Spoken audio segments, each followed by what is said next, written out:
மீன ராசிக்கு கிரக நிலவரம் எப்படி இருக்குன்னு சொல்லிட்டு பார்க்கலாங்க. மீன ராசிக்கு கிரக நிலவரப்படி சூரியனும் இப்போ பார்த்தீங்கன்னா உங்கள் ராசியில் சந்திரன், செவ்வாய், ராகு 3 பேரும் சேர்ந்து ஒரே இடத்துல அமர்ந்திருக்காங்க.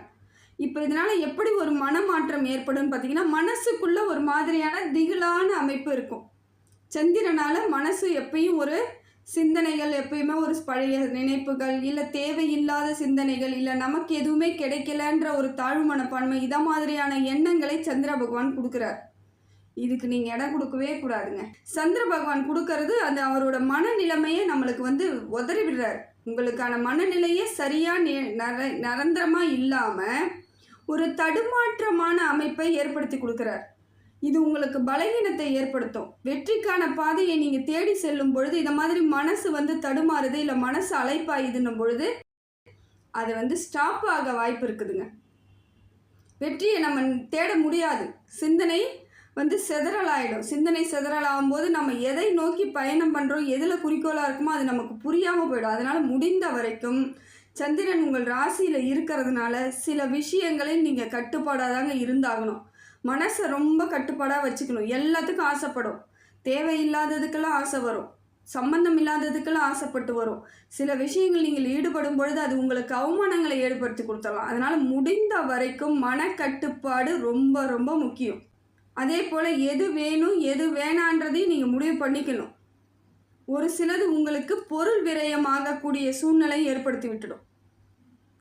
நீங்கள் செய்யாத தவறுக்கு நீங்கள் செஞ்சதாக காட்டி கொடுக்குற மாதிரியான ஒரு அமைப்பையும் இப்போ சந்திர பகவான் கொடுக்குறாரு. இது கொஞ்சம் உங்களுக்கு தேவையில்லாத மன உளைச்சல், தேவையில்லாத கஷ்டம், இதை மாதிரியான எண்ணங்கள் ஏற்படுவதற்கான வாய்ப்பு இருக்குது. செவ்வாயால் எப்படி இருக்குன்னு பார்த்தீங்கன்னா, மனோதைரியத்தை கெடுக்கிறார். உங்களுக்கு அது ராசியிலே உட்காந்து நீச்சம் பெற்ற நிலையில் இருக்கிறது கொஞ்சம் உங்களுக்கு டென்ஷனாக இருக்கும், கோபம் வரா மாதிரி இருக்கும். யாராவது சின்ன தவறு பண்ணிட்டால் அது பெரிய விஷயமா தெரியும். அதுவும் மீனராசி பெண்களாக இருந்தால் பிள்ளைகளிடமும் கணவனிடமும் கோபம் அதிகமாக வரா மாதிரியான ஒரு அமைப்பு ஏற்பட்டுடும். அவங்க சாதாரணமாக ஏதாவது பண்ணியிருக்கலாம், இல்லை சாதாரணமாக ஒரு விளையாட்டுக்கு ஏதாவது உங்ககிட்ட பேசினா கூட அது பெரிய விஷயமா தோணும். அந்த மாதிரியான ஒரு டென்ஷனை ஏற்படுத்தி விடுறதுக்காக செவ்வாய் பகவான் இருக்கார். ரத்த பந்த உறவுகளால் மீனராசிக்கு பிரச்சனைகள் இருக்குது.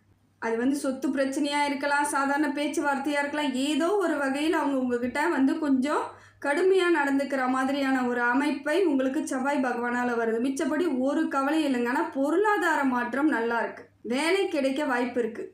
புதிய தொழில் தொடங்குவதற்கான வாய்ப்புகளும் இருக்குது. புதிய தொழில் முயற்சி எல்லாமே சக்ஸஸ் தான். இருந்தாலும் நிதானம் ரொம்ப முக்கியமாக இருக்கணுங்க. வேறு வழியே கிடையாது. ரொம்ப ரொம்ப ரொம்ப நிதானமாக இருக்க வேண்டிய இடத்துல இருக்கிறீங்க. எடுத்த கவுத்தன் எந்த முடிவும் நீங்கள் பண்ணவே கூடாது, பண்ணவும் முடியாது, பண்ணவும் விடாது. சந்திர பகவான் உங்களை எந்த வேலையும் ஒரு முழுமையாக பண்ண விடாது.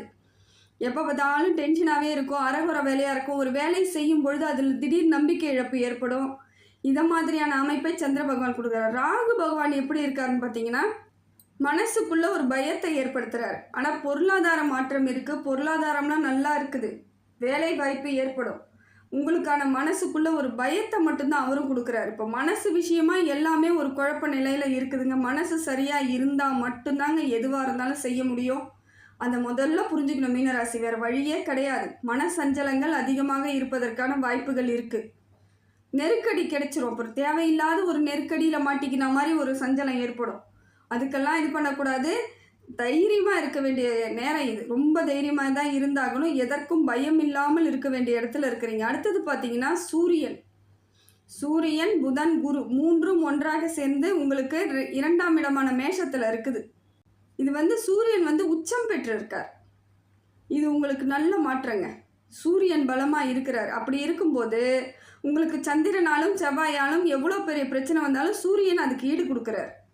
அதை சரி பண்ணிடுவார். ஆனால் நீங்கள் அதுக்கு ஒத்துழைப்பு கொடுக்கணும். நீங்களும் அதே போல் தைரியமாக இருக்க வேண்டிய அமைப்பில் இருக்கீங்க. 1க்கு 4 வாட்டி குழப்பிக்கக்கூடாது. 1க்கு 4 வாட்டி யோசிக்கலாம். அதை போட்டு திருப்பி திருப்பி குழப்பிக்கிட்டே இருந்தீங்கன்னா எப்பயா இருந்தாலும் முடிவு தப்பான முடிவாக தான் வரும். அதனால் முடிந்த வரைக்கும் உங்களுக்கு சிந்தனை தெளிவாக வச்சுக்கணும். சூரியன் உச்ச இடத்துல இருக்கிறதுனால நல்ல மாற்றம் ஏற்படுதுங்க. எந்த செயல் செய்தாலும் சக்தியாக இருப்பீங்க, பலமாக இருப்பீங்க. அதே போல் தேக ஆரோக்கியம் ஏற்படும். தெய்வ கடாட்சம் கிடைக்குது. குலதெய்வத்தினோட அருள் கிடைக்குது. மூதாதையர்களோட அருளும் கிடைக்குது. குடும்பத்தில் உள்ளவர்கள் உங்களிடம் கொஞ்சம் அனுசரணையாக பேசுகிறதுக்கான வாய்ப்புகள் இருக்குது. சில விஷயங்களை நீங்கள் பக்குவமாக எடுத்துக்கிட்டிங்கன்னா வாழ்க்கையில் பிரச்சனை கிடையாதுங்க. அதே போல் புதன் பகவான் உங்களுக்கு நல்ல ஒரு புத்தி மாற்றத்தை ஏற்படுத்தி கொடுக்குறார்.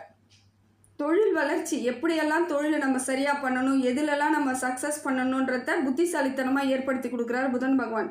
பேச்சு திறன் சூப்பராக இருக்கும். இப்போ நீங்கள் நல்ல மரியாதையாக பேசுவீங்க, ஏதாவது ஒரு செயல் பண்ண போகிறீங்கன்னா பேசி சாதிச்சிருவீங்க.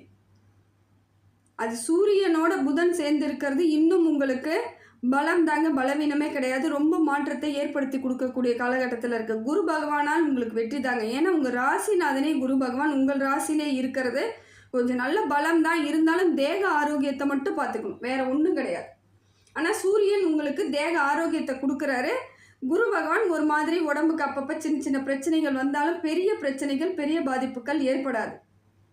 உணவு முறையில் மட்டும் கொஞ்சம் கரெக்டாக பார்த்துக்கோங்க, கட்டுப்பாடாக இருந்துக்கோங்க.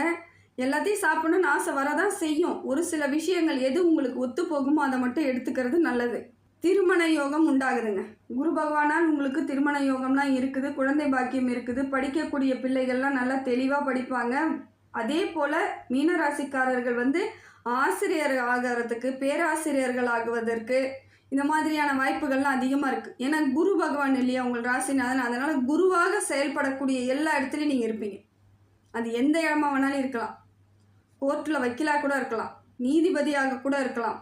அந்த மாதிரியான ஒரு அமைப்பை உங்களுக்கு குரு பகவான் கொடுக்குறாரு. மேற்கல்வி படிக்கக்கூடிய பிள்ளைகள் கரெக்டாக செலக்ட் பண்ணி எடுத்துக்கோங்க. நீங்கள் என்ன படிக்கணும், ஏது படிக்கணும்னு சொல்லிட்டு முடிவு பண்ணிட்டீங்கன்னா அதன்படி தீர்க்கமாக இருந்தீங்கன்னா வெற்றி அடைஞ்சிடலாம். அடுத்தது பார்த்தீங்கன்னா சுக்கிரன் உச்சம் ரிஷபத்திலேருந்து பார்க்குறாருங்க. சுக்கிரனால் உங்களுக்கு திடீர் பண வரவு ஏற்படும். சகோதரர்கள் உங்களுக்கு சப்போர்ட் பண்ணுவாங்க. ஆனால் செவ்வாய் கொஞ்சம் உங்களுக்கு கெடுபலனாக இருக்கிறதுனால சகோதரர் வழியில் பிரச்சனையை தவிர்க்க கூட முயற்சி பண்ணுறார் சுக்கிரன். அதே போல் புது முயற்சிகள் எது செய்தாலும் வெற்றி தாங்க. திடீர் பணவரவு, திடீர் யோகங்கள், திடீர் வாழ்க்கையில் மாற்றம், முன்னேற்றம் எல்லாம் ஏற்படுறதுக்கு சுக்கிரன் உங்களுக்கு பலமாக இருக்கிறாருங்க. எது செய்தாலும் சரியான அமைப்பில் செய்வீங்க. அதே போல் கலை நயம் மிக்கவர்களாக இருப்பீங்க. இப்போ உங்களுக்கு ஆர்வம் வரும், அதை செய்யலாம் இதை செய்யலாம். நிறைய பேர் கார்டன்ஸ்லாம் போடுவீங்க. அந்த மாதிரியான ஒரு எண்ணங்களை சுக்கிர பகவான் கொடுக்குறார். புதுசாக ஏதாவது ஒன்று செய்யணும், புது மாடல் ஏதாவது பண்ணணும், அப்படியெல்லாம் கூட உங்களுக்கான எண்ணங்கள் வரலாம். அமைதியாக இருக்க மாட்டீங்க. இப்போ துருதுருன்னு இருக்கிற மாதிரியான ஒரு சூழ்நிலையை சுக்கிர பகவான் கொடுக்குறார். உற்சாகத்தை கொடுக்குறார். எப்பயுமே சோர்வாக இருந்த நீங்கள் இப்போ பார்த்தீங்கன்னா ஒரு மாதிரி பிரிஸ்காக இருப்பீங்க. அதை செய்ய போகிறேன் இதை செய்ய போகிறேன்னு கொஞ்சம் பரபரப்பான ஒரு சூழ்நிலையை உங்களுக்கு ஏற்படுத்தி கொடுக்குறாருங்க. அதே போல் இது நாள் வரைக்கும் எத்தனையோ முயற்சிகள் செய்து தோற்று இருந்தாலும் திருப்பி திருப்பி பண்ணிக்கிட்டே இருக்கீங்க பார்த்தீங்களா, இப்போ அதற்கான வழியெல்லாம் கிடச்சிடும். திருப்பி முயற்சி பண்ணிங்கன்னா ஜெயிச்சிருவீங்க. சுக்கிரன் உங்களுக்கு பலமாக இருக்கிறது ஒரு மாதிரியான ஒரு சந்தோஷ நிலையை கொடுக்கும். மென்மையாக இருப்பீங்க. டென்ஷனாக இருக்கிறவங்களுக்கு இவர் கொஞ்சம் ஒரு அமைதியை கொடுக்குறாரு. அமைதியானாலும் ரொம்ப ஒரு மாதிரி சாஃப்டாக சந்தோஷத்தை ஏற்படுத்தி கொடுக்குறாரு. ரெண்டுத்தையும் சேர்த்து கொடுக்குறாரு. இது நல்ல மாற்றம் தான். இதை நீங்கள் கரெக்டாக பார்த்துக்கிட்டிங்கன்னா இந்த டைமுக்கு மிச்ச கிரகங்கள் உங்களுக்கு வேறு விதமாக இருந்தாலும் இப்பொழுது சுக்கிரன் பலமாக இருக்கும் பொழுது பொருளாதார ரீதியாகவும் சரி, மனசு ரீதியாகவும் சரி ஒரு சந்தோஷமான அமைப்பை அவர் கொடுக்குறாரு உங்களுக்கு. அடுத்தது பார்த்திங்கன்னா சனி பகவான் வக்கரத்தில் இருக்கார், கும்பத்தில் இருக்கார். கும்பத்தில் இருக்கிறதுனால கொஞ்சம் உங்களுக்கு ஜென்ம சனியாகவும் இருக்கார். இதனால் கொஞ்சம் பண விஷயத்தில் கவனமாக இருக்கணும். குடுக்கல் வாங்கல் விஷயத்தில் ரொம்ப கவனமாக இருக்கும். ஆனால் பொருளாதார மாற்றம் சூப்பராக இருக்குங்க. தொழில் வளர்ச்சி நல்லா இருக்குது. தொட்டது துளங்கக்கூடிய இடத்துல தான் இருக்கீங்க. என்னங்க 7.5 சனியில் போய் இப்படி சொல்கிறீங்கன்றீங்களா? அப்படியெல்லாம் கிடையாதுங்க. நீங்கள் எதை செய்தாலும் வெற்றி அடைவீங்க. ஏன்னா குரு பகவான் சனி பகவானோட நட்பு கிரகம். அதனால் பெரிய பாதிப்புகள் இருக்காது. கொஞ்சம் ஓரளவுக்கு உங்களுக்கு ஸ்மூத்தாக தான் இருக்கும். பாருங்கள், உங்களுக்கே தெரியும் என்ன மனசுக்குள்ளே கொஞ்சம் டென்ஷனாக இருக்க மாதிரி இருக்கும். அப்பப்போ கொஞ்சம் பொருளாதாரம் கையில் இல்லாத மாதிரி செலவாயிட்டே இருக்காமல் இருக்கும். ஆனால் அதே அளவுக்கு வரவும் இருக்கும். எவ்வளோ வருதோ அவ்வளோ செலவாகும். அதுதான் உங்களுக்கு இப்போ பிரச்சனையாக இருக்கும். எவ்வளோ வந்தாலும் எவ்வளோ சம்பாரித்தாலும் பத்தவே மாட்டேங்குது. எப்பயுமே கையில் பைசா இல்லாமல் இருக்குது. எல்லாரும் முன்னாடி நான் காசு இல்லாத மாதிரியே இருந்துகிட்ருக்கேனே அப்படிங்கிற எண்ணங்கள் ஏற்பட வாய்ப்பு இருக்குது. அது கொஞ்ச நாள், அதுக்கப்புறம் அதுவும் சரியாயிடுங்க. அந்த கொஞ்ச நாள் நீங்கள் காத்திருந்து தான் ஆகணும். நம்ம வேறு வழி கிடையாது. கிரகங்கள் அப்படி இருக்கும் பொழுது, சூழ்நிலை அப்படி இருக்கும் பொழுது அதையும் நம்ம அடாப்ட் பண்ணி தான் ஆகணும், ஏற்றுக்கிட்டு தான் ஆகணும். இப்போ கைக்கு வருமானம் வருதா, நீங்கள் செலவு பண்ணுறீங்களா, சந்தோஷம். கடன் வாங்கி செலவு பண்ணுறவங்க நிறைய பேர் இருக்காங்க. அதே போல் வேறு வழி இல்லாமல். ஆனால் அந்த கடன் இப்பொழுது நீங்கள் வாங்கினீங்கன்னா உடனடியாக அடையாதுங்க. மீனராசிக்கு அந்த ஒரு பிரச்சனையும் இருக்குது. கடன் வாங்கிட்டா இந்த கடனை உடனே அடைச்சிடலாம் அப்படிங்கிற எண்ணத்தில் நீங்கள் வாங்கினாலும் அதுக்கான சோர்ஸ் இருக்காது. ஏதோ ஒரு விதத்தில் பல நாட்கள் இழுத்துக்கிட்டே போகும், பல ஆண்டுகள் கூட அதை எடுத்துகிட்டே போகிற மாதிரி இருக்கும் நமக்கு. அது உங்களுக்கு கொஞ்சம் மனசளவில் கொஞ்சம் அது ஒரு மாதிரி கடுப்பாக இருக்கும், கஷ்டமாகவும் இருக்கும், ஒரு மாதிரி அவமானங்கள் இதை மாதிரியான அமைப்பு இருக்குது. முடிந்த வரைக்கும் கடன் வாங்காமல் இருக்கும் பணத்தை வைத்து அதை கரெக்டாக ஃபாலோ பண்ணிக்கிறதுக்கு பாருங்கள். சனி பகவான் அப்படி இருக்கார். அதே போல் குடுக்கல் வாங்கல், வாக்குறுதி கொடுக்கறது, ஜாமீன் கையெழுத்து போடுறது, அது எதையும் செய்யக்கூடாது. இதை எதையாவது செஞ்சாலும் நீங்கள் மாட்டிக்குவீங்க. உங்கள் பேரில் வந்துடும், உங்கள் தலையில் விட்டுடுவாங்க அவங்க. அதுக்கப்புறம் இன்னும் உங்கள் குடும்பத்துலேயும் பிரச்சனை ஏற்பட்டுடும். சாதாரண விஷயம் கிடையாதுங்க. பணத்தில் நம்ம கரெக்டாக இல்லைன்னா நம்ம பிரச்சனை எங்கேருந்து வரும்னே நமக்கு தெரியாது, சுற்றி சுற்றி அடிக்கும். நம்மளோட நேரத்துக்கு நம்ம மாட்டிக்கிற மாதிரி ஆகிடும். அதனால் இப்போதைக்கு நீங்கள் கவனமாக இருக்கிறது மட்டும்தான் ரொம்ப முக்கியங்க. இதே போல் இரவில் தூங்கும் பொழுது நல்லா தூங்குறதுக்கு முயற்சி பண்ணுங்கள். தூக்கம் அவ்வளோ சீக்கிரம் வராது.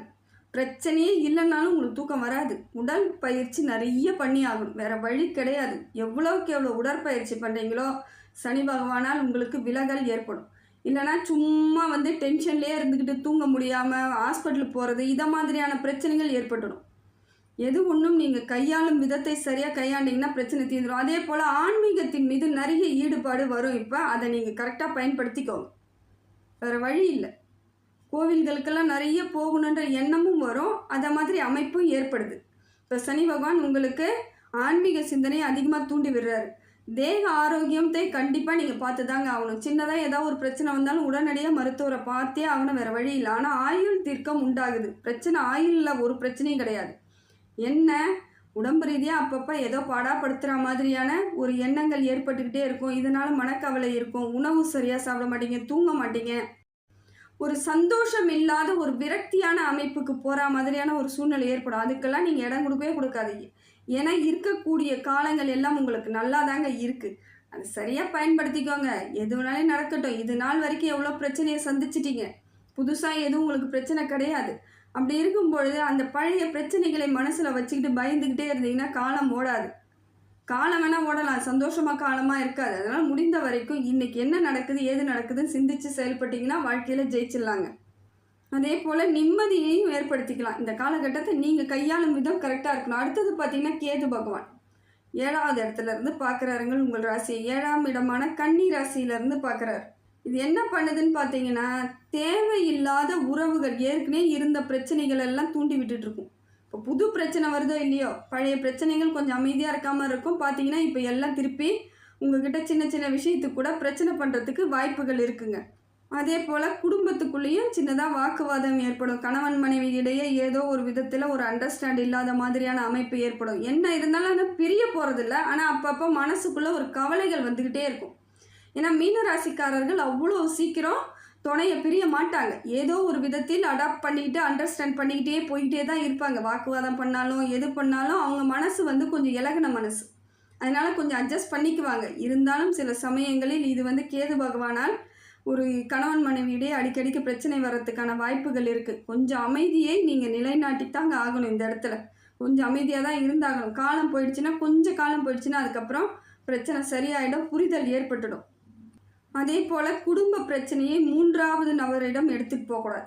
இது ரொம்ப முக்கியமான விஷயம். அவங்க உங்ககிட்ட சமாதானமாக பேசுகிற மாதிரியோ ஏதோ பண்ணுற மாதிரி பண்ணிவிட்டு வெளியே போய் உங்களுக்கு பிரச்சனையை தான் தூண்டி விடுவாங்க. அது இன்னும் பெரிய பிரச்சனையாக போயிடும். முடிந்த வரைக்கும் உங்களுக்குள்ளேயே பேசி தீர்த்துக்கிறது நல்லது.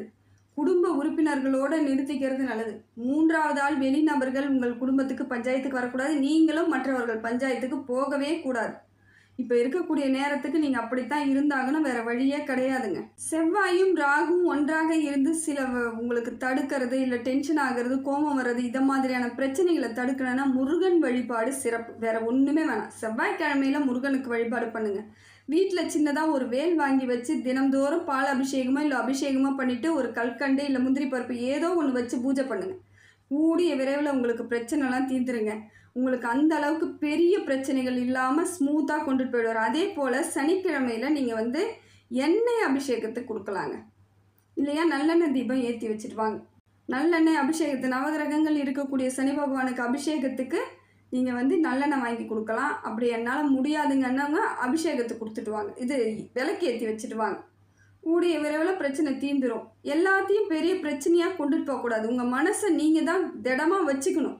பிரச்சனைகள்ன்றது சாதாரண விஷயமாவே எடுத்து பாருங்க, அது ஒரு பிரச்சனையே கிடையாது. அந்த சின்ன விஷயத்த கூட நம்ம பெருசாக எடுத்துகிட்டு போகும்போது அது பெரிய பிரச்சனைகளாக நமக்கு வந்து வலிகளை கொடுத்துரும். அதே போல் ராகு கேதுக்கு விநாயகர் வழிபாடு ரொம்ப சிறப்புங்க. வேற ஒன்றுமே வேணாம். தினம்தோறும் 2 அருகம்புல்லு பறிச்சுட்டு போயிட்டு விநாயகருக்கு பக்கத்தில் எந்த கோவில் இருந்தாலும் வச்சுட்டு நீங்கள் வேண்டிக்கிட்டு வாங்க. எந்த வித பிரச்சனையுமே வராது. முடிந்த வரைக்கும் விநாயகர் வழிபாடுன்னா தொடர்ந்து பண்ணிக்கிட்டு வாங்க. உங்களுக்கு வரக்கூடிய காலங்கள் எல்லாம் சிறப்பான காலமாக தாங்க இருக்குது. அதை சரியாக பயன்படுத்திக்கோங்க. நேர காலம் கொஞ்சம் அப்படி இப்படி இருந்தாலும் நாம் கரெக்டாக கொஞ்சம் ஃபாலோ பண்ணிக்கிட்டால் பிரச்சனைகளை எளிமையாக தீர்த்துக்கலாங்க.